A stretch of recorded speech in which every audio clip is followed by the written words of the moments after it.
جناب ایت اللہ سید ابو الحسن اصفہانی، جناب ایت اللہ العظمہ آغا بروجردی سے پہلے مرج تقلید تھے نجف اشرف میں، اور ایک فوق العادہ شخصیت ہے جناب سید ابو الحسن اصفہانی۔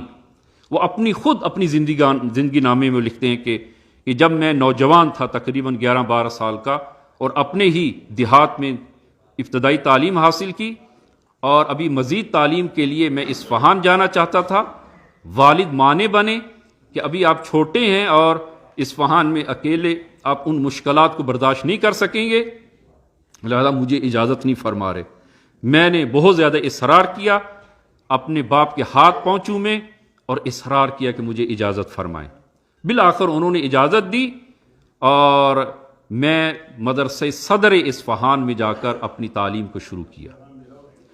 سردیوں کا موسم آیا، بالآخر طلبگی میں مشکلات ہیں، اور خصوصاً ہماری اس فیلڈ میں بہت مشکلات ہیں۔ سردیوں کا موسم شروع ہوا، سخت بارش برسی، برف باری ہوئی، اور خود گلی کوچوں میں اور مدرسے کے اندر وہ بہت زیادہ برف باری ہوئی کہ حالات میرے ایسے ہوئے کہ نہ پیسہ ہے کھانے کے لیے، نہ ہی وہ کمرہ گرم کرنے کے لیے کوئلہ ہے، نہ ہی کمرے کو روشن کرنے کے لیے شمع ہے، کچھ نہیں۔ اچانک والد جو ہے وہ دیہات سے اصفہان آئے مجھے ملنے کے لیے، اسی رات میرے پاس آئے جب کچھ بھی نہیں ہے۔ جب والد آئے، کمرہ اندھیرا، سخت سرد ہے، کھانے کو کچھ نہیں۔ والد نے جب یہ حالات دیکھے تو مجھے سرزنش کرنا شروع کی، ملامت کرنا شروع کی کہ میں نے نہیں کہا تھا کہ تمہیں لیے مشکلات پیدا ہوں گی، تم ان مشکلات کو برداشت نہیں کر سکو گے۔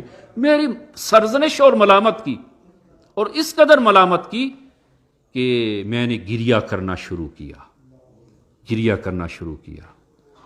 کرتے کرتے میں نے ایک طرف ذرا ہو کر وہ اپنے آستین سے آنکھیں صاف کی، اور امام زمان کو دل سے پکارا کہ یا صاحب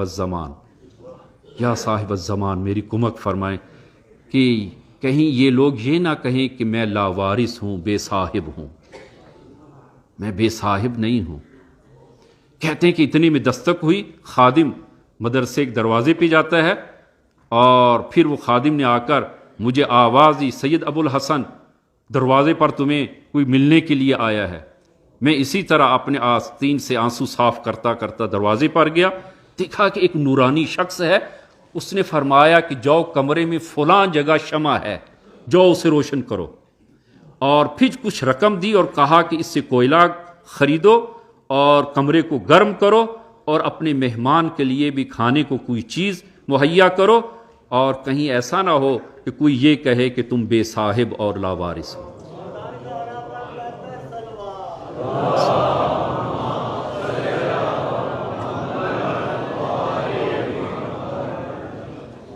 میں نے نہیں پہچانا، اسی وہ افراتفری میں کہ وہ اس نے مجھے وہ چیزیں دیں، وہ پیسے دیے، میں اوپر کمرے میں آیا۔ بابا نے پوچھا کہ کون تھا؟ کہا کہ ایک اجنبی شخص تھا۔ اس نے کہا کہ کمرے کی فلاں جگہ شمع ہے، ڈھونڈا، وہاں سے مل گئی، شمع کو روشن کیا، کمرہ روشن ہو گیا۔ تو پھر کہا اس اجنبی شخص نے کہا کہ یہ پیسے لو، اس سے کچھ کوئلے خریدو، اپنے کمرے کو گرم کرو، اور مہمان کے لیے کوئی چیز خریدو کہ یہ نہ کہیں کہ تم بے صاحب اور لاوارث ہو۔